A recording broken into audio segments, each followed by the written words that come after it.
Hey, how is the gang doing? We are out and about here. I'm going to try and sneak a couple of more videos in before the trip south, even in the snow. We are today, we're in Chicago, gang. We are near North Side, and here on the right is everybody's favorite cemetery, the iconic Graceland Cemetery, but we are not going there today. We are going to the cemetery, this little cemetery here on the left called the Wunder Cemetery, because I have an interesting story to tell you about two girls that were killed here in a train crash. A pretty sad story. I have to wait for this guy to, look at him, what a great guy. He is going to back up for us. Boy, you gotta love Chicago. Yeah, all right, what a dude.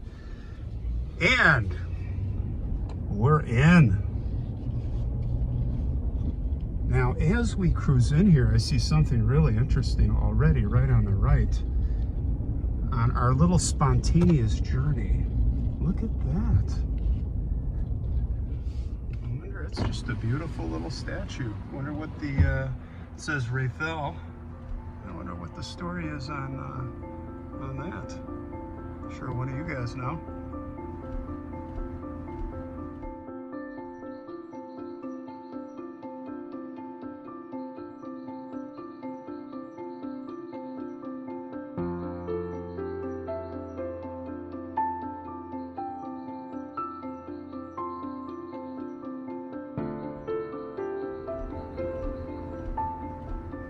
All right, let's continue. So yeah, I'm going to try to make one or two more videos before I go south. I just can't resist the itch to get out here. And it's a beautiful sunny day here in Chicago, and I thought I would, I found this story I thought was a good one to do today because it's got a big monument. So I'm not going to have to go digging for anything, which is going to be pretty near impossible.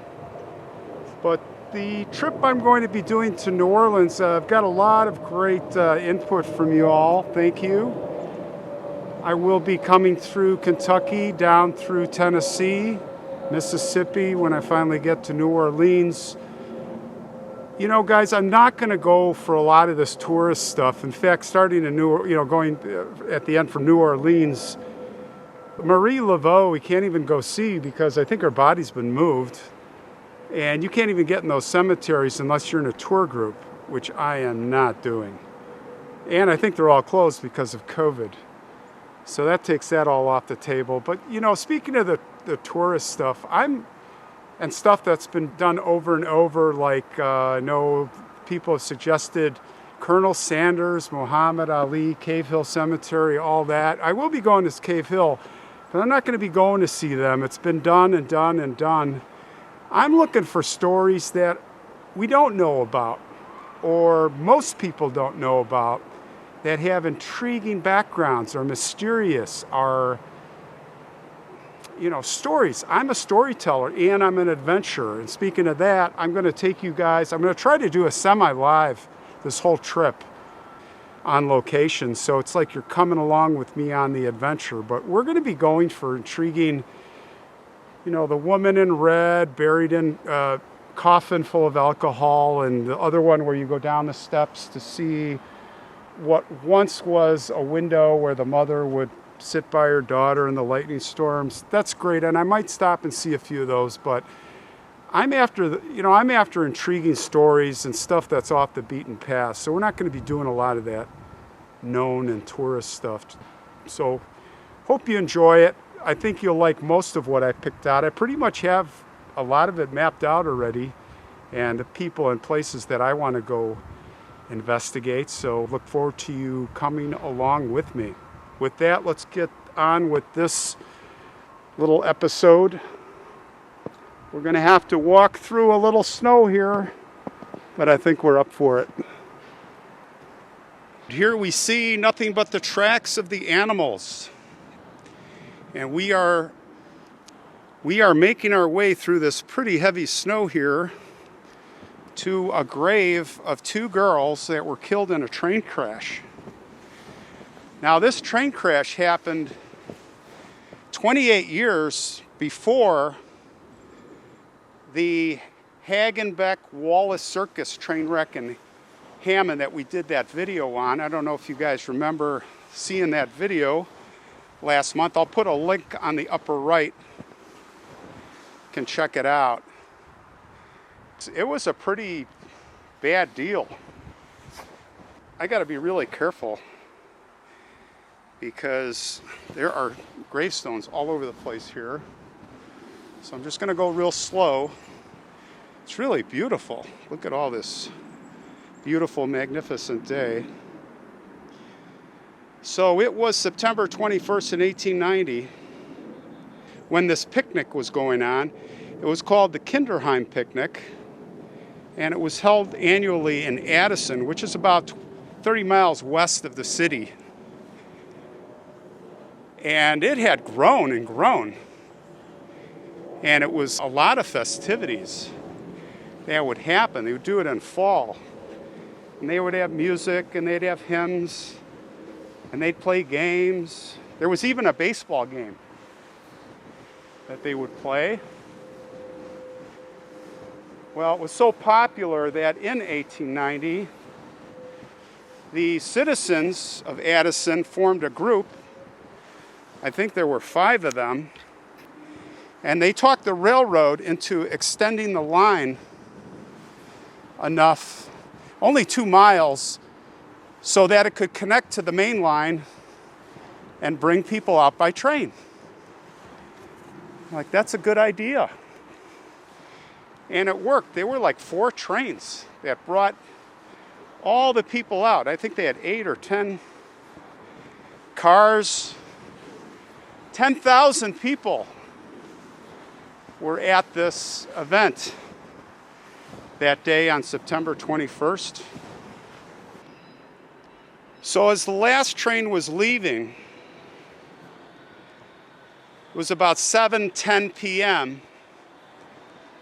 There was another train that was coming behind it. And the train with all the picnic goers, you know, it was dark and it was almost at a standstill. And there was a big cross up on the signals. They call them semaphores. In the old days, they had like flag system. And then they'd use oil signal lanterns. Boy, if you didn't get it right. And let me tell you, there were a lot of train wrecks in those days. Well, they didn't get it right.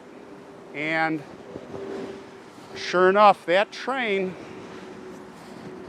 slammed into the back of the KINDERHEIM picnic train.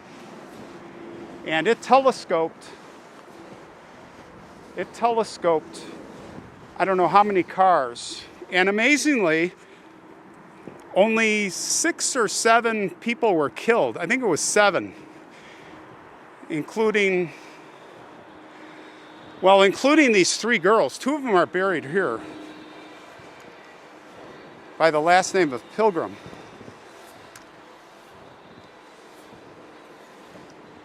Very sad. In fact, here is the monument. And one of the reasons I came here, I mean, the snow it's over a foot deep, is I was looking for a story with a monument where we could read it. Or let me put it this way, where we could find it. So here it is. So there were services for these 3 cousins. 2 of them, these young girls who are buried right here. And we'll read the inscription. One side here is Lily. This is obviously in German.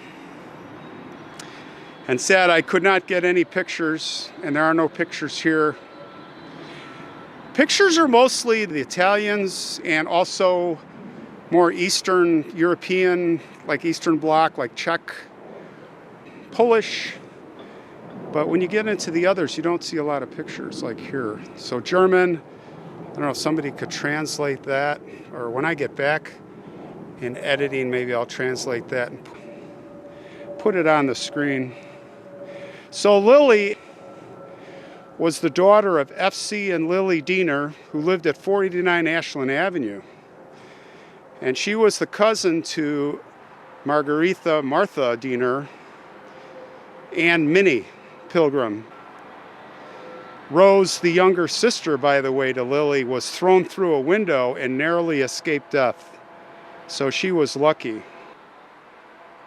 Let's see what other inscriptions we can find here. And it's kind of difficult. It's kind of difficult going through the snow here. I have to go really slow. There are tombstones underneath. It says Pilgrim Wagner, German Wagner.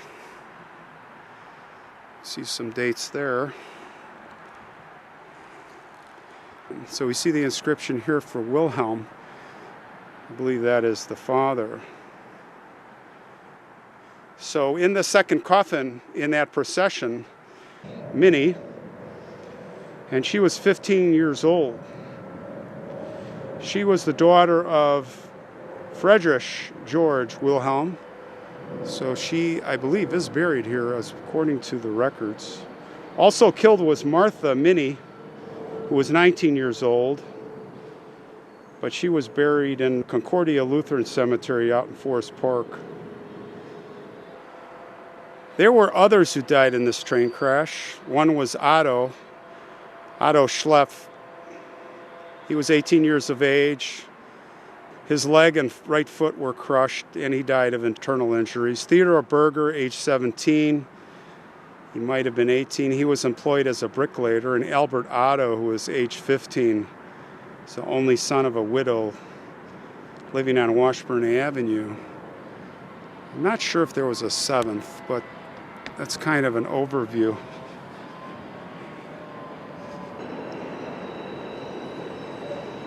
Very sad, a very nice monument here for the family. So we pay our respects to the family, the Pilgrim family. May they all rest in peace. Such a sad story. And I'll be signing off here from the Wunder Cemetery. We'll see you on the next one, guys.